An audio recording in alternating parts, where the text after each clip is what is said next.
tell us a little bit about your childhood and where you come from? Yeah, sure. So I was born in a tiny little country town of about 3,000 people in the middle of the South Island in New Zealand and started singing when I was 4 years old. We actually grew up on American country music randomly. My grandparents used to get it through like a Reader's Digest situation. And then we'd sing in Talent Quest. My brother and sister and I would sing in Talent Quest around New Zealand like almost every kind of second weekend. We were always out playing country music. We had lessons every week, and I just really fell in love with it from such an early age. And yeah, never ever thought I'd do it as a career. It was something that it was just like a hobby, and like I said, started with the family. And I moved to Australia when I was 21. I sort of bit the bullet and moved over there and started coming to Nashville for the first time about then too. So yeah, just had a long, deep love of country music that started back with the amazing females of the 90s, I'd say. And even before that, like Pam Tillis's of the world, the Faith Hills, the Shanias, the just so many amazing females that I got the chance to grow up on. But it's such a different thing to sing versus to write. Am I correct? I mean, it seems like they're totally different talents and you seem to possess both. So, did you do a lot of songwriting in your childhood or as you grew up? Yeah, I started songwriting when I was about 14. We had this competition through the schools called Rock Quest, and basically you put together like a rock band and you wrote your own songs, and that was kind of the way I sort of fell into it. But I'd always loved creative writing and poetry, and I'd always just been obsessed with writing. Was something I was always just doing, and so I think just naturally, when you grow up singing, you kind of apply the writing to that, and it was something that kind of came quite naturally. And then I just think through so many years of coming to Nashville and being surrounded by that songwriting community and understanding, the value of songwriters and seeing people get up and do that for a job Yeah. was something I didn't grow up with. So I was super fortunate to get over to Nashville so young and see that that was actually like a legit career path and Right. how seriously it was taken. And so I'm just always striving to, particularly with my songwriter, be a better songwriter. I think that's where it all comes back to is the song. And it's the great part because it humbles everyone, right? No one's more important or better than the song. And so I'm always just trying to write the best songs that I can. Well, I think country music is interesting in the way that the songs are so much more passionate, or I'm not sure what the word is, but there's so much more. I love country, and it's so much more fulfilling to listen to a song.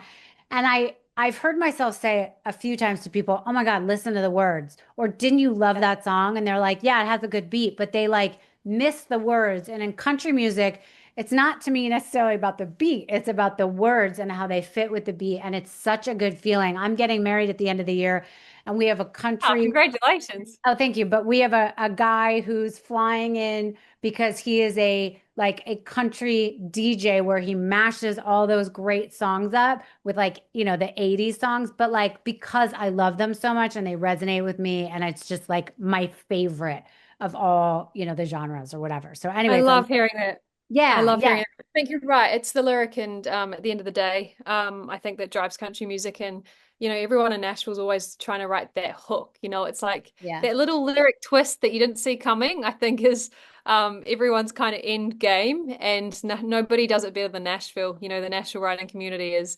it's kind of where it's at. And yeah, I think you're right. I think there's a country song for every situation in life, and I think that's what's so special about it. I think it's those storytelling components, and growing up on the other side of the world in a tiny little country town, I really felt like when I listened to country, like I said, particularly the female artists like the Trisha Yearwoods, and I really felt like they were actually talking to me and like they were my big sisters, and I was learning lessons in life through them. So I totally understand what you're saying.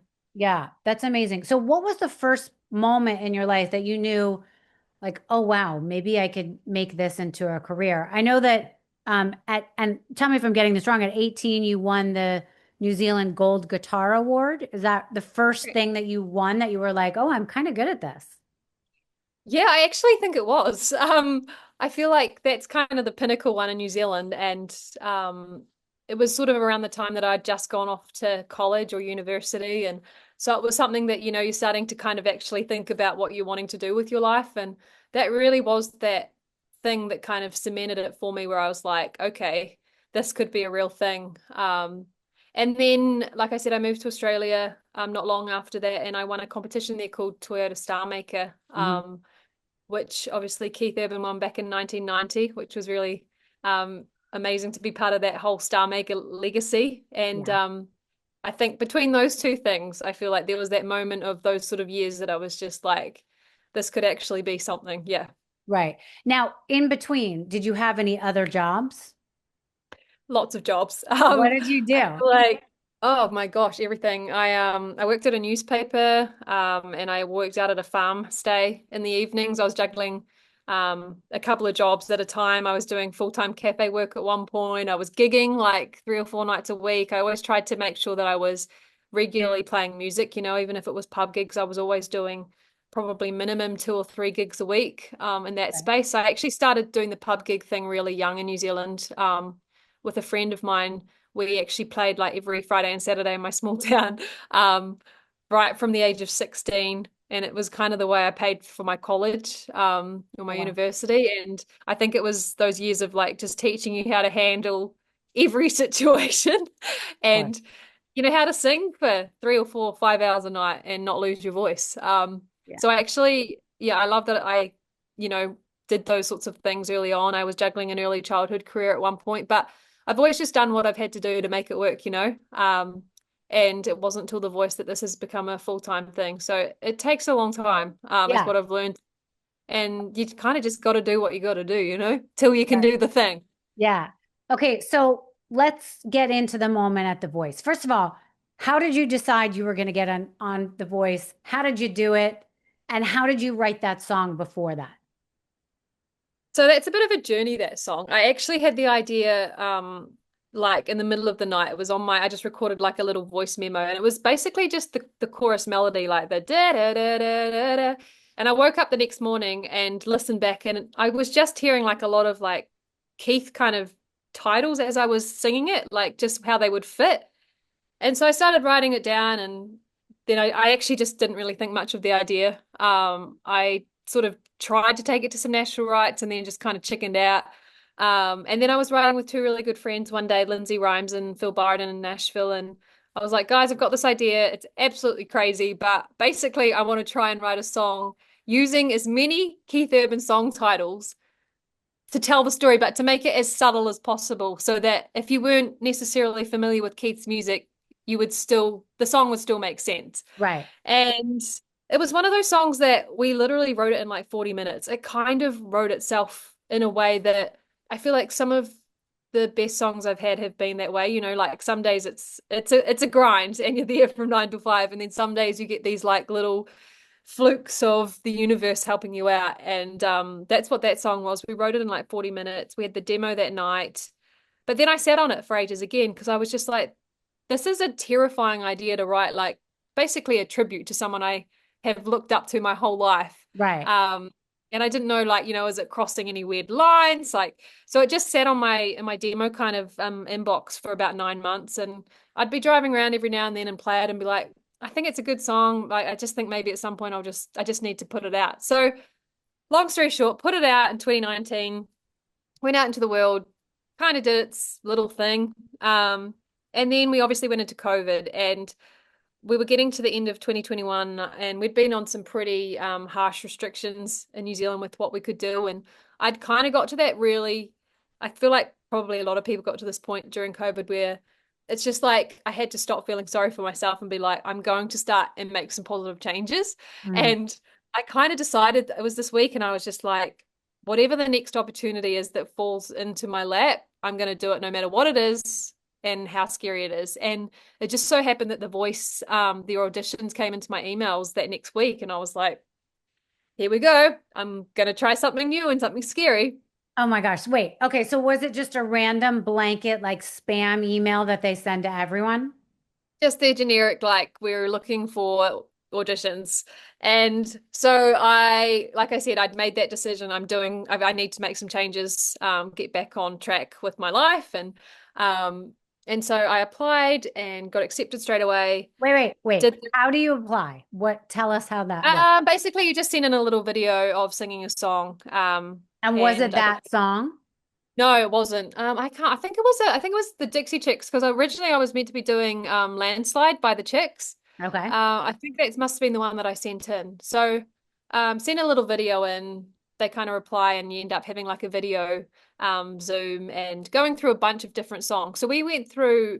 They kind of make you have a list of like 200 songs that you Oh would my God. potentially want to sing. Yeah, so I think we landed on the Czechs landslide. And so as far as I knew, that's what I was going to be doing. I had the flight was booked. Like this was all happening within like a 2 week period. Like it was Wait, very quick. time out. When they're like, okay, you made it, you're going to be on The Voice, were you like, no fucking way? Yeah. Like I think because it happened quite quickly, it was one of those things where you just like more of a logistical thing. Like, okay, Right. like it was Christmas time, end of 2021, and I was like, how like I just like the borders were all weird. Like I knew if I was going to Australia, there was no way I was getting back home to New Zealand. Oh, So it was actually like a bigger picture thing of like, okay, like is this going to be a logistical thing that can work? And I've got to tell the family I'm not going to be home for Christmas and all the things. right. Were they So it was still December. quarantining? Were they still quarantining back then? I Yeah, remember so it it was was like 14 days and December. Yes, so you had to book like a place to get back into New Zealand. So it was December 1st, 2021 that I flew out to Australia. But actually, I think the borders were actually starting to become quite flexible. But as soon as I landed, it was like this new strain went through and then everything just shut down again. So it was a very weird time. Like we started filming for The Voice and then basically we just had to go on like a full down lockdown again over Christmas. So it was quite a weird experience from memory. right. Um but basically I landed in Australia. I had to do 3 days of quarantine. Basically the day I got out of quarantine, the Voice team rang me and they're like, we've thought about this and we actually think it's stupid that you're not doing your song, Keith. We love that song. And it just so happens that Keith Urban's at coach. So that was me Oh, wait, finding out. you didn't know he was going to be one of the coaches? No, we didn't know who the coaches were yet. So it was just like a lot of information to digest at once. Wait, so in Australia, do they change the coaches all the time? I feel like in America they're always the same, but I don't know. Yeah, they do. In Australia, they kind of swapped out. Like I think Keith had been a coach the first year it had launched, which was like back in 2015, and then Okay. I think he just did the 1 year, and then someone new had come in. It was like there was always like one kind of seat that was sort of interchangeable, Got and it. so yeah, they weren't sure. They hadn't confirmed. Obviously, COVID it had just made everything really difficult. So there was yeah, no confirmation of who they were. So the day I landed, like I said, I basically had this overload of information of yeah, the fact that I would be singing my original song, which is Amazing. amazing for a TV show. You don't get to sing an original song very often. Totally. Um, So, and then to but find what out were your feelings? feedback. Were you like, I'm too scared to do this? Or were you like, yeah, I've got this? Yeah, I definitely had that moment of like, have I done the right thing? If you know what I mean. It's just like this could go in any direction. Like there was no safety net.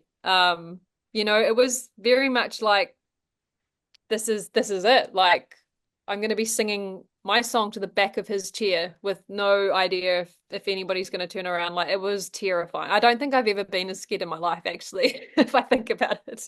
So, do they have a like a prep day with you where you get to practice? Is a band playing behind you, or what is it that's Yeah, playing? so we went in for we were going for a sound check. I feel like it was either the day before or the morning of. So the coaches aren't around a lot of the time in that sense, they obviously they get pulled in when the actual filming starts. Okay. So I got a sound check with the band, which was really like so necessary. That really just made all the nerves kind of feel like, well, at least I get to play my song with a really cool band, right? Yeah. Like And the were they band was good? so Did they good, get it the way you so wanted good. it played immediately? I feel like because that song was obviously recorded and like I said, we went into COVID. So I actually hadn't had the chance to play that song live very much Okay. with the band. And it was even that alone, it was like, it went back to that decision that I made for myself that I was like, I can't be stuck in this rut. Yeah. That COVID's kind of put us all in. I want to take some responsibility for my life and some ownership back. And even that moment alone, I remember just thinking like, this is why I made these decisions to like to take some opportunities, because even just getting the chance to stand on that stage and play my song with that band that day was one of those feelings again, like you can do this, like you've got this. Like it was such a nice reminder, Yeah. having not had much stage time for the previous couple of years during the lockdowns,